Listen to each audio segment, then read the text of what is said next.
Maouche.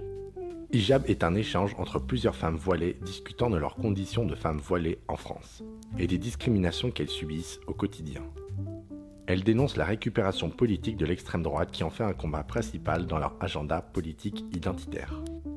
Elle nous explique la raison pour laquelle elles mettent le hijab et que dans de nombreux cas, elles ne font pas ça par pression religieuse ou familiale, mais bien par choix. Elle nous montre que ce sont des femmes fortes et qu'elles n'ont pas besoin d'hommes dans leur vie pour leur imposer quoi que ce soit. Et que parmi beaucoup d'idées reçues, on peut être une femme voilée et féministe. Ce documentaire dénonce l'inaction de certains Français de ne pas vouloir intégrer ces femmes dans la société française et dénonce que pour certains ce sont des femmes voilées avant d'être des femmes. Elle dénonce l'hypocrisie de certaines associations féministes qui n'incluent pas les femmes voilées dans leur combat. Ce documentaire nous rappelle avec toutes ces polémiques que le hijab est avant tout un vêtement et un foulard et qu'il a une qualité esthétique et une beauté, très bien mise en avant dans une séquence onirique au début du documentaire.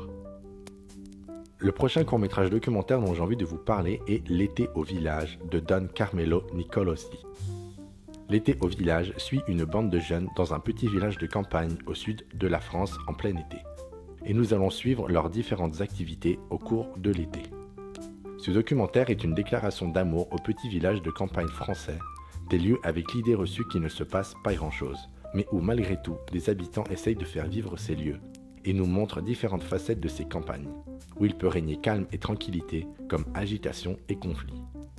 Ce documentaire nous montre la beauté et la diversité de ces lieux et les paysages qui les entourent.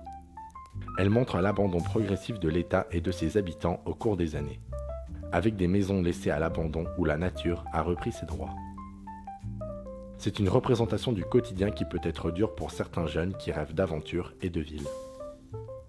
Le documentaire suit une histoire d'amour entre un couple, comme un amour de vacances le temps d'un été. Et les images retranscrivent à la perfection l'amour qui se porte l'un pour l'autre. Le prochain court-métrage documentaire dont j'ai envie de vous parler est Hortus de Maël Enaf, qui nous plonge au cœur du restaurant triplement étoilé au Clos d'Essence à Annecy, tenu par Franck Derouet et Laurent Petit. Elle nous montre les différentes facettes qui fait la réputation de ce restaurant, et plus particulièrement son potager, qui est tenu depuis des années par Lionel Perron, le jardinier. C'est un hommage à la gastronomie française et plus particulièrement le rôle des plantes dans les saveurs de cette gastronomie.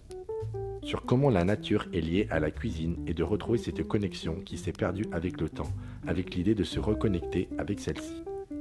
C'est une déclaration d'amour à l'art du potager, sur quel emplacement installer les graines et comment les faire pousser et comment bien aménager l'espace.